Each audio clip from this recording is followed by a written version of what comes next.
समय के साथ बदलाव। नीता और मानव एक ही ऑफिस में काम करते थे। ऑफिस में दोनों की आंखें चार हुई, दोस्ती हुई और कब दोस्ती प्यार में बदल गई पता ही नहीं चला। दोनों एक दूसरे का हमसफर बनने का वादा कर चुके थे। घर वालों की रजामंदी से दोनों की बहुत ही धूमधाम से शादी हुई और नीता अपनी आंखों में शादी के बाद हसीन सपने संजोए मानव के घर आ गई। मानव एक निम्न मध्यम वर्गीय परिवार का लड़का था।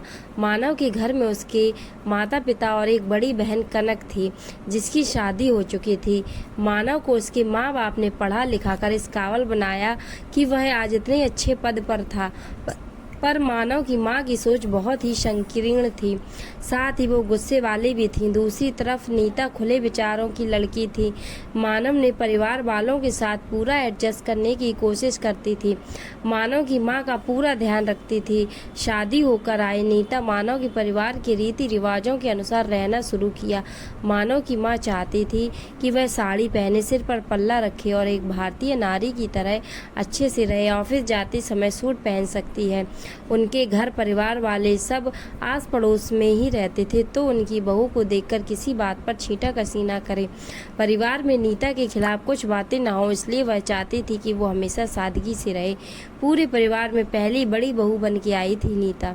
शादी के कुछ महीने बाद नीता एक दिन ऑफिस जीन्स टी शर्ट में जाने को तैयार हुई।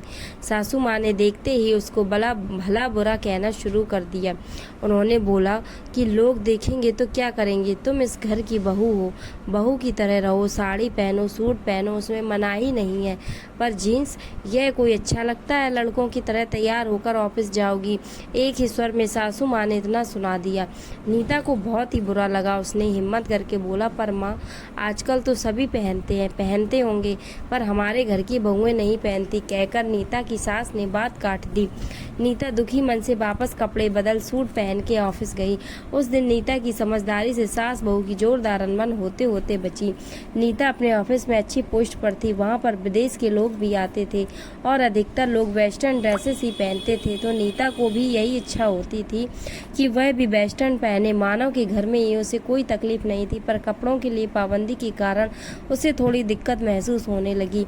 मानव भी कुछ नहीं कहता अपनी माँ को। नीता को लगता है कि वेस्टर्न कपड़े पहनने में सुविधाजनक भी है और जल्दी से मैं ऑफिस के लिए तैयार भी हो जाती हूँ, तो कभी कभी वेस्टर्न भी पहन लिया करूँ। पर सासू माँ की इच्छा के आगे उसे झुकना ही पड़ा। मन मारकर वह सूट पहनकर ही ऑफिस जाया करती। नीता की शादी के कई महीनों बाद नीता की नंद कनक अपने मायके कुछ दिन के लिए आई। वह अपने मायके पहली बार जीन्स टॉप पहनकर ही आई थी।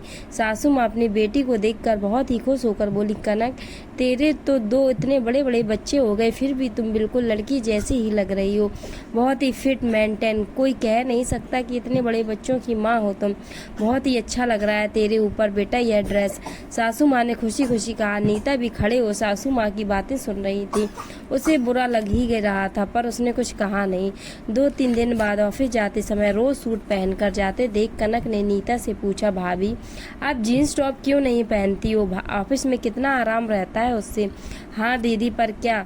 भाभी वही पहना करो। अब जाकर मैंने पहनना शुरू किया, देखा बहुत ही आराम मिलता है। देखो मैं आपके लिए लाई भी हूँ। कनक ने मुस्कुराकर कहा, पर दीदी मम्मी जी तो मना करती हैं। तभी कनक मम्मी से पूछा, क्यों मम्मी, आप भाभी को क्यों मना करती हो? जब मैं पहनती थी आपको अच्छा लग रहा है तो भाभी के पहनने में क्या बुराई है? पर बेटा बहू पहनेगी तो परिवार के लोग क्या कहेंगे? हमारे घर की बहू कहाँ पहनती हैं जीन्स टॉप? सासू माँ ने चिंता करते हुए कहा, मम्मी परिवार की पहली बहू जॉब वाली आई है। अब जमाना बदल गया है। जब सूट साड़ी कपड़े हैं तो जीन्स टॉप भी कपड़े हैं। इसमें हम लोगों को आराम भी मिलता है और सुविधा भी लगती है। मैं तो अपने ससुराल में पहनने लगी हूँ और मुझे अब बहुत आराम लगता है। मेरी सासू माँ भी कुछ नहीं कहती, आप भी भाभी को पहनने दो। अब यह आपकी बहू नहीं बेटी है। लोगों का क्या, लोग कुछ दिन बातें करेंगे और फिर चुप हो जाएंगे। भाभी को जिसमें सुविधा हो आप उन्हें वह करने दो। माँ ने कनक की बातें सुन दबे मन से कनक की बातों में हामी भरी। उन्होंने कहा, ठीक है जैसा तुम दोनों चाहो। लो भाभी आप कल यही ड्रेस पहन के ऑफिस जाना। कह कनक अपनी लाई हुई ड्रेस नीता को पकड़ा दी। अगले दिन नीता कनक का दिया गिफ्ट पहन के ऑफिस जाने को तैयार हुई। सासू माँ ने भी देखा और कहा, ठीक है तुम दोनों शायद सही कहती हो, समय के साथ यह आज की ज़रूरत है। कपड़े चाहे कोई भी हो सभी अच्छे होते हैं, जिसमें सुविधा लगे वही पहनना चाहिए। बहुत ओपन ना हो, शरीर को ढकने वाले कपड़े वही अच्छे होते हैं। सासू माँ ने कुछ समझते व कुछ समझाते हुए कहा, अरे वाह, मम्मी तो बड़ी समझदार हो गई हैं। कनक ने चुटकी लेते हुए कहा, हाँ कनक, कल रात मैंने तुम दोनों की बात पर विचार किया। मुझे लगा समय के साथ मुझे बदल जाना चाहिए। तुम ही तो मेरी अपनी हो, तुम्हारी इच्छाओं को पूरा करना मेरा कर्तव्य है, कहकर नीता और कनक को सासू माँ ने गले से लगा लिया। गले लगते ही नीता ने सासू माँ से बोला, thank you mummy ji, thank you Kanak दीदी। दोस्तों, कैसा लगा मैं वीडियो कमेंट सेक्शन में बताएं और ऐसी वीडियोस के लिए इस चैनल को सब्सक्राइब करें।